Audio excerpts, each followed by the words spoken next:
Market Musings podcast with Fairbairn and Russell.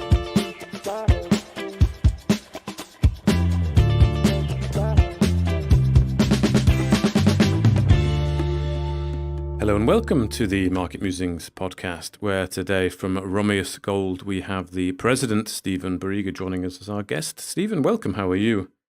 I'm great, thank you, Mark. Appreciate you having me on today. Indeed, yes, good to be talking to you. Kenny, how are you? Yep, I'm all good, Mark, and it's good to catch up, Stephen. We've had the pleasure of meeting before, and I'm sure we'll cover that in the podcast in the next 30, 40 minutes. But no, it's been too long. We should have done this a couple of years ago.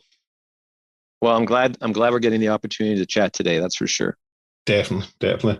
And where is it you're calling from today? I know it's Canada, Stephen, but yeah, I'm based in Toronto, and it's a beautiful day here. 30 degrees, humid, muggy. It's typical Toronto weather in the summertime. Yeah. And we're in the aircon, and with a newborn at home, we're trying to stay as cool as we can. Yeah. It's a big upheaval for you because it's your first, isn't it? It is. It's quite amazing. We're soaking up every minute of it.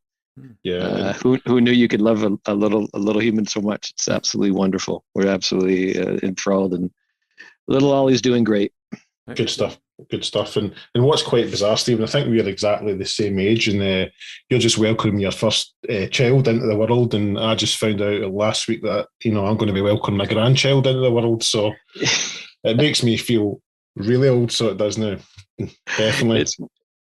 We all have our own past, don't we, Ken? Yeah, well, this is what this podcast's about, is to tell us your path and how you got there, and and we'll come to that in a minute. But I mean, we've done a lot of these podcasts, Stephen, and the reason we do these is because we believe that people invest in people, and I'm sure you've done dozens and dozens of interviews in your career, and people only ever ask you about the projects, and what the news flow is going to be, but nobody ever asks you, about you, what your past is, what was your successes, failures, what made you get into the mining space, did you fall into it? Was it a career path you chose? So there's lots of, basically, we're looking for you to tell us your sort of life story. You can go back as far as you want. You can go back to childhood, where you were brought up, how you get into the space, education.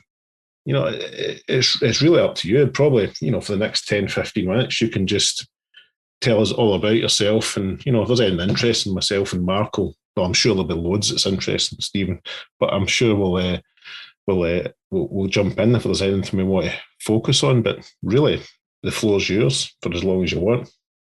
Well, I appreciate it. I guess I've got a bit of an eclectic background.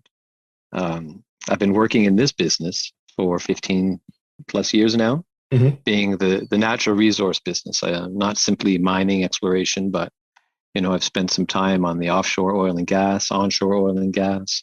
In fact, my first foray into this world was starting a small merchant bank with 4 business partners 15 years ago, and our first projects were in Africa. And being the youngest on the totem pole, without family and significant other, I was the one who upped the passport right away, and it wasn't 2 weeks later I found myself on a plane right to Africa for the first time, and from that point forward, I was in Africa for better part of 6 months of the year for a number of years, and our first business was in West Africa, in Mali and Burkina Faso, and we started a company growing sunflowers, and then we were going to take that sunflower oil seed and to turn it into oil. We put a world-class pressing machine into a small little town called Leo in Burkina Faso, and we started producing sunflower oil. And that was the very first deal I did in Africa. And from that point on, working in that particular case, by the way, we had thousands of out farmers that we worked with, and subsistent farmers. And you try and do something that helps their lives along, and allows you to make a little bit of a buck along as well. and have an impact. And that was really the focus of the type of business I wanted to be in. I had every intention of trying to apply that type of a model to everything I've done since, and in various ways, I think I've succeeded. I'd be the first to say I've had some epic wins and some epic failures. I think that's all part of the process of growing and learning as you go. And as I said at the beginning, I've had such an eclectic go at my career since, I guess, graduating from school back in '98 and starting off in the finance side and working in the brokerage industry for a few years, and taking an abrupt turn and getting into small politics on the federal side in Canada, and then moving there to communications and government relations and working with some of the world's best outfits on the communications and government relations side. And then eventually, as I said, starting into the resource side of things in a very non-traditional way.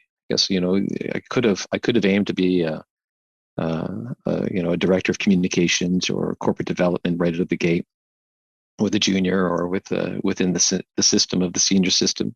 Mm-hmm. But instead, I really always had this urge to work on projects and see them from start to finish, and scratch that itch that I would have to building things from scratch.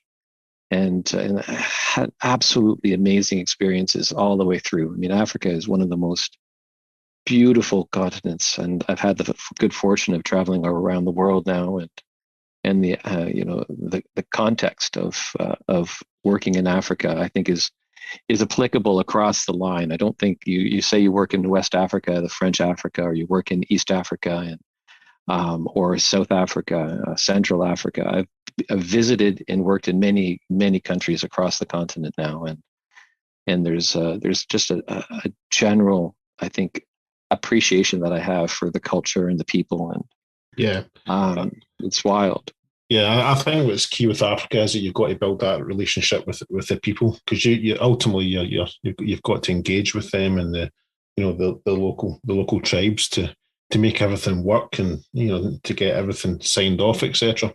It's true, Kenny, and I guess I took that concept a little bit to the extreme when I started a company called Rakai Resources in Uganda. I did this a private company. I started it actually as a partnership with a non-for-profit organization based out of Canada, and I gave them 50% of the company right out of the gate. Mm-hmm. And the model was based on the idea that easier to give away half of your company when there's no value to it, but the extreme value that bringing professional social development expertise to the table early on in the conversation was invaluable to me. Mm-hmm. So we looked at a model that simply didn't exist, and I couldn't help but you look at the world of our business of exploration or the resource sector in general, and all too often it seems like that conversation, as you mentioned, was an afterthought. I think the world has changed significantly in the past 5-10 years, ESG principles being a priority and the Canadian mandated priority now for our sector. It's wonderful to see, but prior to that, it was social, corporate responsibility, CSR programs, and it was an afterthought. The majors were spending time on building tools, and tens of millions of dollars were going to it, and you just didn't really understand what the net benefit was to the people on the ground, from my perspective at least. Yeah. So, I started Rakai Resources. I gave half the company away, and then combined, we agreed to give a percentage of the ownership to the actual community where the assets we had acquired lived. Mm-hmm. So we gave 5% of the company into the name of the local community, and that whole model, I think there was a significant appreciation of that model that was achieved. And as a result of starting Rakai Resources, I was asked to present at the United Nations, and probably the single most important moment of my short career was presenting at the UN and at the Intergovernmental Forum of Mining, Metals, and Sustainability. And and telling all the delegates that were representative of all the countries in the world in front of me with simultaneous translation happening and everyone having their little earpiece in this forum, in this format. It was unbelievable. And after I finished my presentation, got a very significant ovation from the group because the model was so different. And then the Ugandan delegation stood up and he screamed out, "You're Ugandan from today on, Stephen. Come sit with us." And he wanted me to sit down at the table with them. And it was, I still to this day when I tell that story, I get goosebumps and I get pretty emotional because it felt like we really were trying to achieve something above and beyond money making. And who's kidding who? I want to make money. That's I want my shareholders to make money, but I also want the people on the ground who are affected by our business to see benefit. And have a seat at the table. And that was really what the goal was. And God, we worked closely with UNICEF to build interesting models to try and communicate with the local community in northern Uganda. And unfortunately, I ran out of money, which on the private side happens. It was a tough time in the marketplace to raise capital for private deals, and I only had so much I could put into it, and we had limited shareholders. And company still exists, but right now without assets. But the model itself, I think, was groundbreaking, and it was something I'm very proud of. And it actually introduced me to my previous employers, which was Anchor Resources. Mm-hmm. So I went from working in a post-conflict country like Uganda to working in a post-conflict country in Cambodia. So from a political perspective and from that bigger picture perspective, I had a really good sense of how to engage in community and engage in understanding of historical realities. And then I had met the founders, Mike and Delaney Weeks, through that whole process of presenting at the United Nations. And eventually we just got along so well. They said, "Can you come over and work with us?" And eventually, 6 years passed, and I ended up becoming the CEO of that company. And we did some great work on the ground, and I still think they have fantastic assets. But my life was changing, and we were focusing on family and focusing on trying to stay closer to home. So decisions were made, and having now being at the helm of a company that has North American-based assets, I forgot what it was like to be able to fly to property in less than 10 hours, as opposed to a 24-hour turnaround at minimum, sometimes a lot more than that, to get out to Africa or to get out to Cambodia. It's really nice to be able just to fly out to BC or fly up north to Ontario or down to Nevada. Yep. And this is it's been a very good transition for me. I'm really excited about the new opportunities that I'm working on, and I think that every step along the way that I've had in my career is taught me a little bit more about who I am and what it is I like to do and what I do well and what I don't do well. And I think an eclectic background like that isn't a bad thing. Yeah, definitely. And of course, the first time I met you, Stephen, was at a conference as well. I wouldn't say it was the UN conference. You said it was your most important conference. Let's call this one the second most important. But no, it was a networking event in Bangkok, and I don't think you remembered too much about the next couple of days, Stephen. After that, I think you we went out in the town, and I think maybe because I'm a seasoned Scottish drinker, I think I maybe just we had too much drink that night. But no, I think it was about night time the next day before you kind of surfaced. So you did. It was it was a good night out. But no, it was a great event, and I mean, we just clicked right away. We did, Kenny, and a lot of the participants at that event, at that networking event, I've kept in touch with over the years, and it was I think it was great, a great opportunity to expand the network and for me to meet a lot of the groups that you actually are quite connected to. So I appreciated that networking event significantly. Believe it or not, it was nearly 5 years ago, I think. I mean, at least 4. I know. Time flies. Time absolutely flies. Crazy. Absolutely. You certainly split your time between Canada and, let's say, some more obscure countries in the world. Lessons learned, would you say, from the more obscure countries that you can then apply back to your home nation of Canada, or not really? Oh, Mark, there's no question about it, and I think it all comes down to being open-minded and willing to listen. Canadian First Nations relations should be front and center for our business.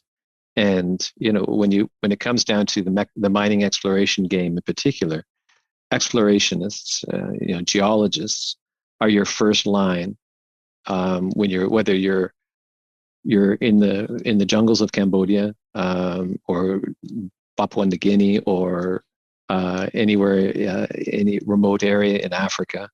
Oftentimes, your geologist and that initial team are the most important first contact points when you're talking with local communities. So everything that I've learned, not being a geologist, excuse me, just to be clear, I'm not a geologist, but being part of that team, because I've always felt it very important to be frontline. I enjoy running companies, and yeah, I'm the finance person, and I love the structure of the deal and the markets, et cetera. But I'm also the person who I'm willing to put the backpack on, slug the samples in and out, and do what I can to help the team out. But those experiences of working with Indigenous communities across the world are applicable. And whether we're talking about the Round Lake communities now for the context of Romios, whether we're talking the Tahltan communities in BC, Round Lake communities on northwestern Ontario, it's an important part of the dialogue. And so I certainly think that there's much I can apply from what I've learned over my career in these far-flung regions of the world that are applicable at home. Is it harder in more developed countries or let's not harder, is it more important in first world countries to engage with First Nations? Is there almost things you can, it's very bad saying this, but get away with in other countries that you just cannot get away with in developed countries? Or I think it's paramount no matter where you are. Okay. I think that I don't think that it's fair to apply a level of priority one way or the other. I think it's paramount that it just needs to be. Mm-hmm. And perhaps I'm a little bit, I'd be naive or a little bit too rose-colored glasses, for lack of a better expression. I believe it's important to engage in those conversations, irregardless of whether or not we have a 20-year relationship on assets or it's a first day in your relationship. First Nations communities, Indigenous communities need to be part of the dialogue, need to be consulted. And in Canada, there's very real rules and regulations and policies and procedures and programs to follow. So you have to do it. So you do it. In the case of in the context of an African country or community, it's way more nebulous. That's why I really found it important to bring that with me as part of my team in Uganda. There was two geologists and myself, and then 6 experts in the social development side of things. We were skewed that way because it was important that we be seen as listening. Mm-hmm. Our business, we don't listen sometimes, and we have shareholders to adhere to, and we want them to be successful. We're fortunate enough to have their dollars, and and we need to be stewards of these assets and show that we're spending their money wisely. But at the same time, you can't just throw money at things. You have to go through those policies, those processes, establish relationships, and grow those relationships so that there's trust. Mm-hmm. Because we've seen so much. The Ring of Fire in Ontario. Look at that as an example of an area that's just been unfortunately mishandled time and time again. Where it's an extraordinarily prolific potential, but some of the relationship mandates have just not been handled properly, and with the different approach, maybe things would be different today. I think that applies across the board. So Canada, US, Africa, Southeast Asia, South America for sure as well. And coming on need to be smart. Coming on to Romios, then, do you feel that you're on top of that? Definitely. I am learning still. As we have the Tahltan Nation, for example, in British Columbia. There is a process that's been in place way before my time. We've had these assets on the books for tens of tens of years here. So I'm slowly being introduced into the systems. In the case of Round Lake, I have contact points, and I think I also have, in the context of COVID for us, over this my short tenure with the company. I only started less than a year ago. It was late September last year when I came on board, and under the context and the circumstances, there's really not been much of an opportunity for me to have any face-to-face, which is something I'm going to rectify as soon as I can, because I think it's really important that you meet the appropriate folks on the other side. But Romios is, fortunately, and it was part of the conversation early on when I was considering taking on this role, was how does Romios handle its First Nations and Indigenous community relations, and I was satisfied that it had been done well. So John Bixock, who's my VP of Exploration, has a similar appreciation for it, and he handles himself very, very well. I'm always impressed with his communications skills and his abilities of being in the business for 30 years. He's honed the understanding and the importance of those community relations. So I'm while I haven't had the opportunity myself to be face to face in these circumstances yet, I look forward to it, and we have open dialogues without a question. Yeah. I don't know if that answered your question. I may have gone in circles. Forgive me, Mark. Does that answer your question? There was a lot of decent information in there, so there was, Stephen. I'm not.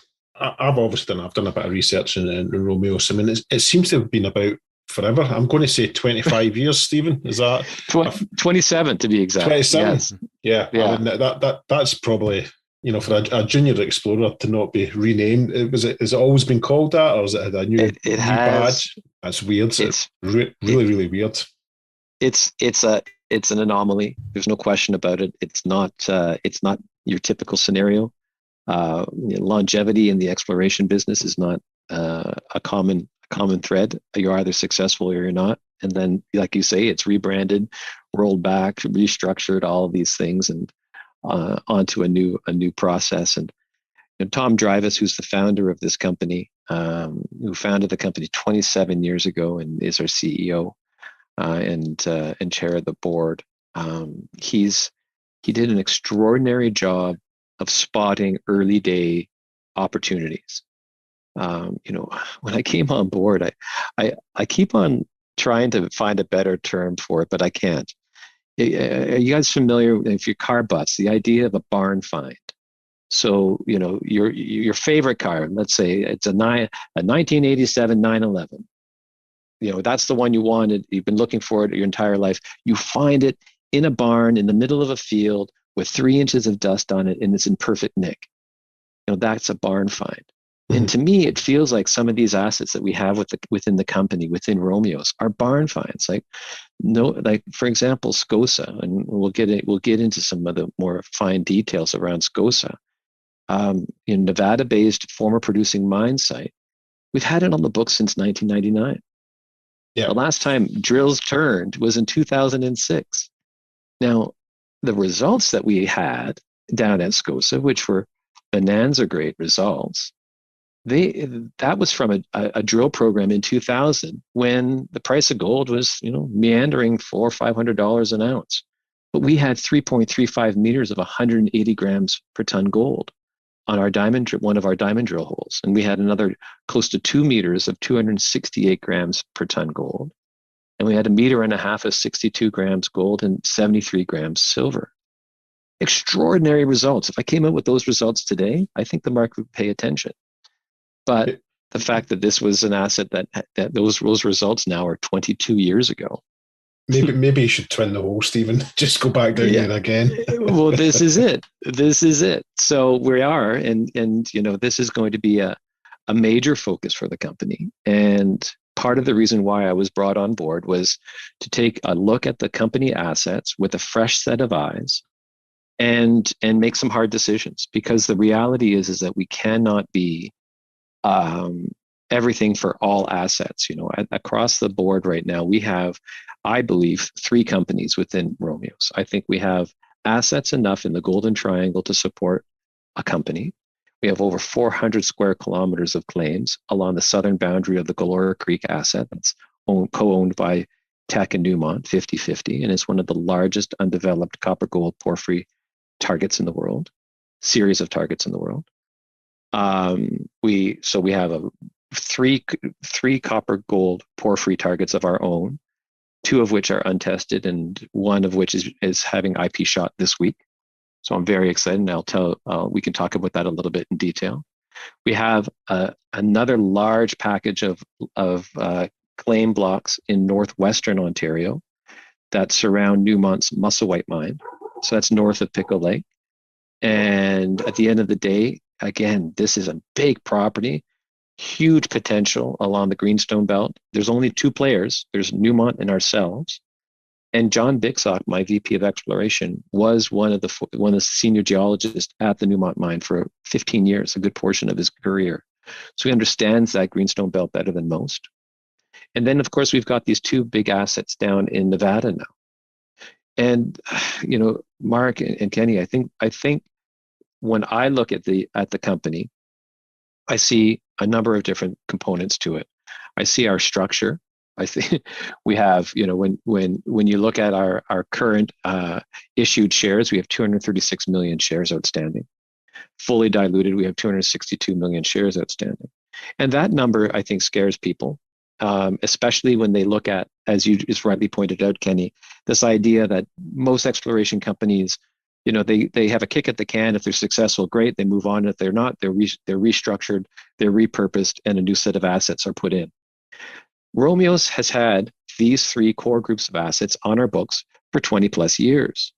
And we've spent significant money over those years. I mean, in BC alone, we've spent close to, I think, $18 million on exploration over that period of time. In Ontario, we spent close to $5 million, I would say, on exploration. And then in Nevada, probably the smallest amount of work. And we're going to change that around.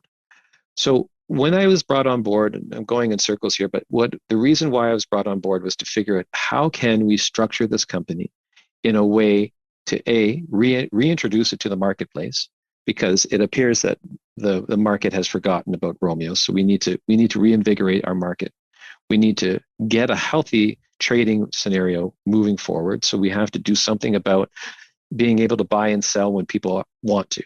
That's a healthy market, and my goal is to achieve that this calendar year. To date, we've traded 50 million shares in the past 6 months or so, and that pretty much accounts for a similar amount of trading activity in the last 2 years. And a lot of that has gone into safe hands in my network and through into new shareholders that I've been meeting with over the past few months. So that's step one. As far as the total outstanding shares are concerned, we have about 100 million shares sitting in the hands of a very small number of long-term shareholders. So yep. These are folks that have been with us since day one for 27 years. And hey, if you issue 10 million shares a year over 27 years, and that's how you get to your total on issue, it's not that bad actually when you look at it in the big context. Yeah. And at one point we were trading at $1, and we had a very significant market cap. The assets are still in the company. We just haven't done a lot of telling of a story over the last 10 years, So telling that it's I don't know the answer exactly, to be honest. I think that for a number of years there was some work being done and keeping everything in good standing, and maybe the markets weren't as great as they needed to be, and the management team would raise $1 million just as needed in order to keep everything in good standing within the systems of Ontario, BC, and Nevada. But not a lot of outward communications was taking place, and we have a complex story. I mean, this is back to what I was mentioning. I think we have three companies here. I don't think we have just Romios. I think if we can't find strong, significant partners to take on these big assets in BC and in Ontario, then they're prime candidates for spinouts. And I will find a management team to manage it, and we'll finance them individually, and we'll move them all forward, and that all to the benefit of our current shareholder base. Yep. I think that's the plan forward, rather than restructuring and rolling back, which I just don't see it working more often than not. Yeah, They 260 million shares in the UK. That everybody would be happy with that. I mean, it's not uncommon in the UK. No. For companies to have 1 billion and 1.5 billion. This is it exactly. It's context, right? Yeah. In the Canadian context, it's got to be a tight structure, 25 million shares, and that's where you're going to get your value creation. You're going to get your value creation by doing real work on real assets that produce real results. Yep. And I'm not going to sit back and be the bullshit artist who's trying to promote. I'm going to do the real work.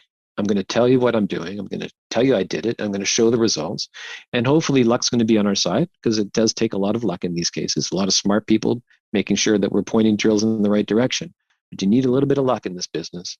And I'm hoping that these results are going to help us move forward and start building momentum, because at 3.5 cents, as we are trading today on minimal volume, I'm certainly an active buyer and will continue to be at these levels, because I think the assets haven't changed. We were trading at $1 worth of value 10 years ago, and if anything, we've just added more information to the assets, better understanding, more drill results, and new assets to the grouping. And of course, we have some great partnerships as well, which some people often say are an equivalent in market value just in the partnership. So, we've got $3 million, somewhere between $3 and $3.2 million of cash and securities in the bank, marketable securities.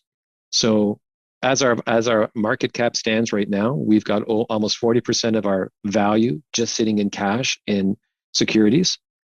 And then we've got serious positions in the Golden Triangle with 3 copper gold porphyry targets, northwestern Ontario, surrounding the Musselwhite mine, with some of the best drill intercepts that have been seen outside of the Musselwhite mine results. And then 2 assets in Nevada, which I think are extraordinary. And at the end of the day, Nevada is going to be our priority and our focus, because it's relatively inexpensive to operate in Nevada vis-a-vis the costs of helicopter-supported exploration and drilling in the Golden Triangle. It's a game we can't afford. I mean, they're all tier 1, mining jurisdictions, but especially in Nevada, there's so much going on. There's so many majors. I mean, I think, is that number 1 in the Fraser Institute from memory, or in the top 3 anyway? I think. Oh, absolutely, yeah. And they're one of the top gold producers in the world now, and they've got a government system that's very supportive of the further development of mines. That's key. They're willing to permit. They want to see the development of assets. They're being smart about it from an environmental perspective. They're being very judicious and appropriate in the way in which they are achieving that. But as long as you work within the system, I think Nevada is an extraordinary place to work. And we happen to have some really, really cool assets to talk about. Yeah, well, let's just focus on Nevada. I mean, I know you've mentioned Ontario and obviously BC, and you can come on again and talk about these. But I think we've been talking for over half an hour now, so maybe just give us, time flies. Honestly, it does in this podcast. Sure does. Just give us 6-7 minutes in each. There's 2 projects in Nevada that you're focused on, and no problem. And just the investment opportunity for anyone that's listening that's thinking, well, this company's got 40% of its value in cash right away, and it's been it's 90-something% down from 10 years ago. There is an opportunity here. So that's right. So one of the core assets in Nevada is called the Kincaid Project, and I brought this to the company in November. It was something that I had been looking at previous to joining the team at Romios, and I felt it was a perfect match for when I saw COSA, which is that former producing mine site I mentioned earlier, and I'll give you a little details in a moment.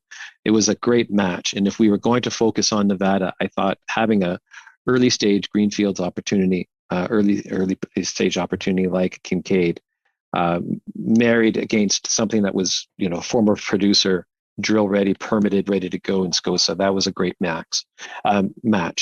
So Kincaid is in the southwestern quadrant of the state. It's in what's called the Walker Lane, and it's just outside of Hawthorne by about 15 kilometers due east. And we picked up 109 claims in total, covering about 2,000 plus acres.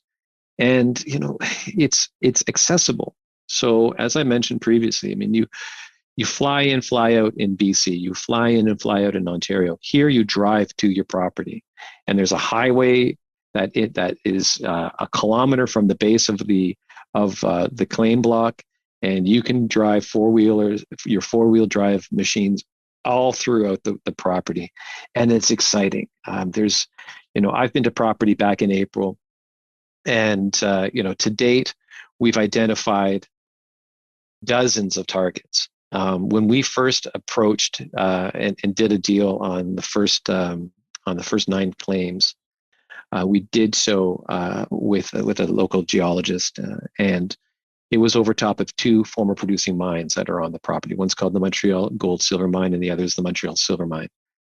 And we were excited by that potential. And then as we started to explore north and south, we quickly realized that there's dozens of old mine workings and prospects and pits and trenches. And the first program down on the project area was in November. And John Bixock came back with this big smile on his face. And he's like, "You wouldn't believe what we've seen." And it's interesting in Nevada, very quickly, there's no continuity of sharing of data. Not like in Canada, where you have to file reports, you have to file your work programs, you have to show what you did in order to keep things in good standing. In Nevada, you pay your money, you keep everything in good standing from a finance perspective, but you don't have to share your data. So there's no continuity of who's worked on this project over the last 100 years. There's pits that we have identified that have multiple tags showing that they've been sampled by various companies over the decades, but we have no idea who did the work. Yeah. We have no idea why they chose this one spot, because there's no continuity of big exploration work. So Kincaid is proving it to be very exciting. Some of the results that were the high-grade results that we've recently announced in the southern half is our main focus. We actually staked the property originally because of the northern half. The northern half is the skarn model that's very similar to operating mine due east of us called the Isabella Pearl. And their model is exactly structurally what we are expecting to look at as far as the northern half of the property is concerned. The southern half was a surprise to us. And as we've explored the southern half of the Kincaid project and the property, we've seen these unbelievable surface showings, and it's not what we expect. We might find an adit listed on an old map from 50, 60 years ago, and it says, they were mining narrow quartz and coarse veins with gold. When you get to that adit, you end up finding a 4-meter wide garnet skarn that runs for 200 meters. These are big systems. Yeah. Nowhere on any map do you see that. So we're excited. Some of the surface sampling that we've done, is recently announced. High grade on the copper on grab samples. Forgive me, there's obviously no drilling that's been done. These are all surface grab samples. 7+% copper. We've seen 30+ grams per ton gold on samples. We've seen 55-ounce silver samples. But there's a continuity to the southern half of the property that is really exciting, in that we're seeing that rich copper staining, that green staining, that blue staining across the board. So if we find an adit, oftentimes they were marked as barite mines. So most of what we have found to date isn't listed on any map. So it's former operating mines, former test pits and trenches. There's always seems to be a pile of green stained or blue stained, copper stained material at the opening. So, and within these adits, you can see that the copper veining throughout. But there's all the pile, and from our results that we've seen so far, we're seeing copper running with gold or copper running with silver. And now we need to do that basic work, that basic mapping and sampling, the hyperspectral surveys and the other works in an effort to determine, the nature of this mineralization event. Where is the greatest potential? Why is it that we are seeing so many surface expressions? And what is it that we're looking at depth? Only through that basic exploration work, and that we need to do immediately. And only once we're completed that will we have a better sense and be able to get to a point where we're looking at drill targets. But the surface results are extraordinary. This has quickly become a copper focused story for us. Mm-hmm. But it's not just copper. It's running high grade gold. It's running high grade silver, and now we need to figure out what's happening underground, because at surface it's exciting, and then of course we have the entire potential to the north. And on our 2 programs that we've been on site for so far, we've probably only looked at about 40% of the entire property. I think that's even maybe being generous, and we've found all of these targets already. So we have a lot of work to do. We have money in the bank to do this work. And we're very excited by the potential, because some of these grades are just extraordinary, and your listeners can go onto our website and see some of the recent press releases, because it's really quite exciting. And just as a side note, there is a new website coming. Our website is in dire need of a facelift, and hopefully by the end of this month we'll have that taken care of. But the second property, I mean, if you would like to ask any questions about Kincaid, I'm happily to answer some of them. Yeah, I was just, I looked through your RNSs for the last 6 months, and, it's all been, as you say, high grade, grab samples from the surface. So it certainly looks consistent, and obviously that kind of exploration is cheap and cheerful. You're not need to put a lot of dollars into the ground to get a picture of what's going on. So, it's definitely interesting, but I know you're going to come on to the COSA gold project, and I'll let you speak about it first. But there's one page in the presentation I want to talk about that just jumped out at me, so it did. But I'll keep that until you've gave us an overview. COSA is one of these assets that I think most companies would scammer to have, would love to have. You've got a former producing mine on site. When they were in production in the 30s and early 40s, they were pulling 1 ounce plus per ton gold out of the ground. In fact, some of the cases from the old timers' accounts, the gold was so rich that the ore wasn't processed; it was taken and put directly into the vault at Lovelock. And if you go to Lovelock, the museum, the mining museum there were some specimens of that high grade, high concentration grade gold that came out of COSA. And COSA was one of those assets that put Nevada back on the map. As I've done my research looking through the old history books, COSA was that brought Nevada back onto the front page for gold mining back in the early 30s. They were finding wire gold at surface, and so we have this asset on our books since 1999. We've done some programs on it. We've done a little bit of diamond drilling, as I mentioned, 3.35 meters of 180 grams per ton. I mean, that's an extraordinary intercept. And that was drilled in 2000, so 22 years ago.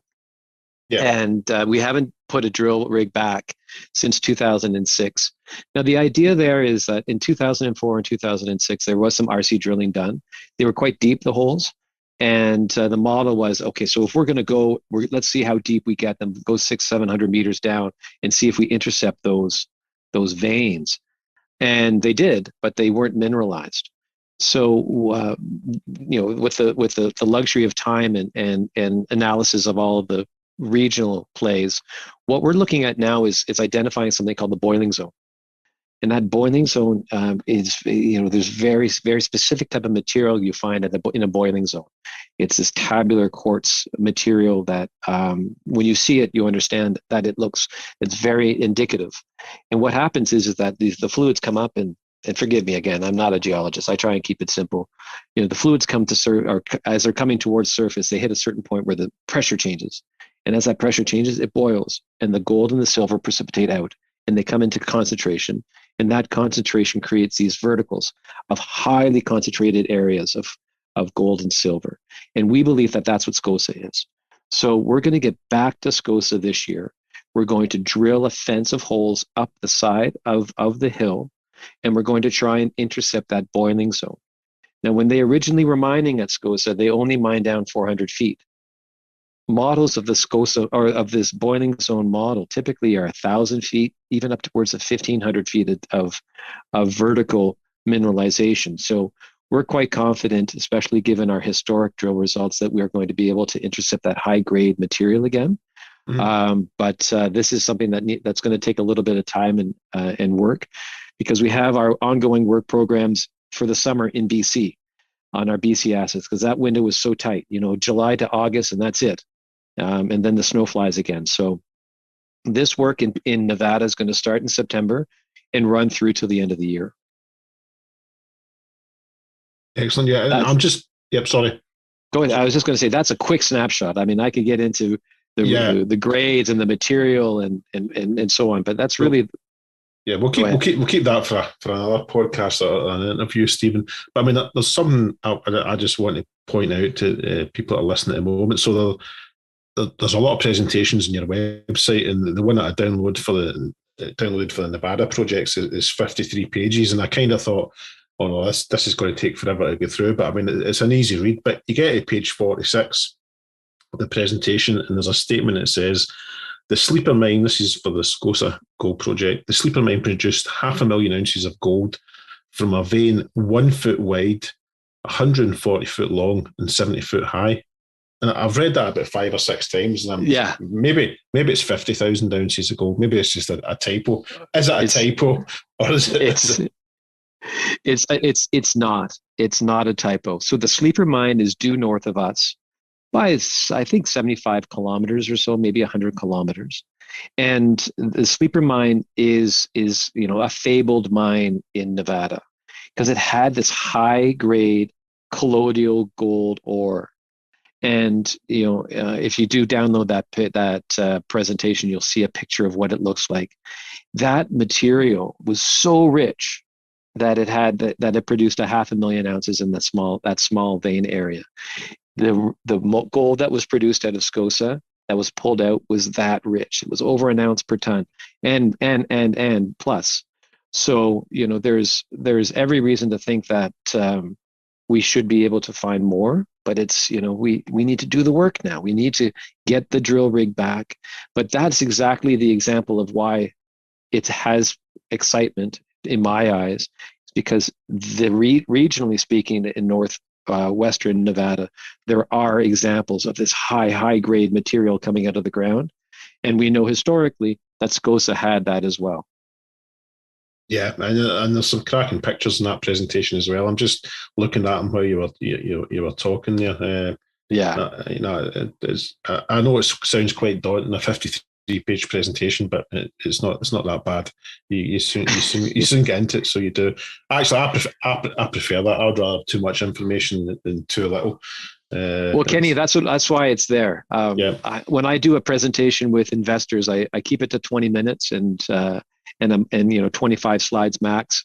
And if they're interested in getting into the details of all of the different targets that we have identified and the reasoning behind it, you can't do that in an elevator pitch. That's why I put that presentation online, is dive deep and then come back with questions.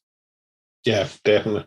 Yeah, no, I'm going to have a look at it again. But Mark, again, sorry, I'm talking too much. I'll let you jump in before we maybe finish off, because we're coming up in an hour, which is it's just flying in.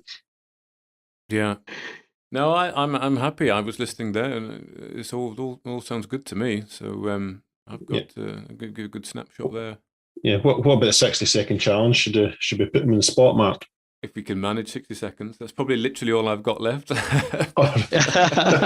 I am rushing out the door in about less than 60 seconds. But go on then. 60 seconds, Stephen. I'm going to put you on the spot. 60 seconds in which to make an elevator pitch for the company. Why people should invest in Romios Gold. So you can start in 3, 2, 1, and off you go. I think that the company's got assets that are well beyond their level right now. I think that 3 companies could be easily seeded with extraordinary assets through spinouts.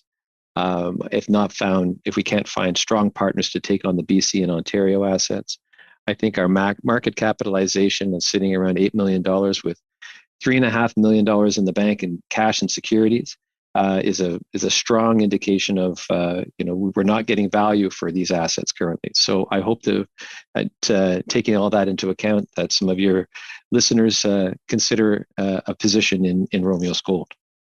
Yeah, 45 seconds. Well done. There we go. I'm impressed. I'm impressed considering how you were talking before. I thought that might be a bit of a challenge, but no, well done. I think that summed it up very well. So, yeah, there's more we can talk about, clearly, isn't there, Kenny? There's a lot. Yeah. We can go into a lot of detail here. I think, are you on the Stopbox premiere in there next week? Yes, yeah.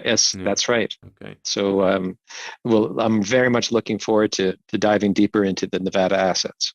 Sure. Yeah. Well, that's the focus. Then we'll focus a lot on those assets. But I mean, we can do a number of premieres or a number of podcasts. Really, I think diving deep into all the projects that you have in the portfolio. As you said, you almost got three companies in one. So I think as a high level overview here to really just whet people's appetite. If we put 56 minutes or so, I think you did a pretty decent job. Well, I appreciate the time today, guys. It was a fun conversation. I tend to talk when given the opportunity, so I enjoyed it. For my first podcast, I really enjoyed it. Good. Excellent. Okay. Perfect. All right. Well, thanks for your time anyway, Stephen. I'm sure we'll catch up pretty soon. Next week. Next week. Yeah. Looking forward to next week as well. Excellent. Have a great day, guys. Thank you. Thank you very much. Cheers. Thank you for listening to another podcast from Market Musings with Ben and Russell. Tune in next time.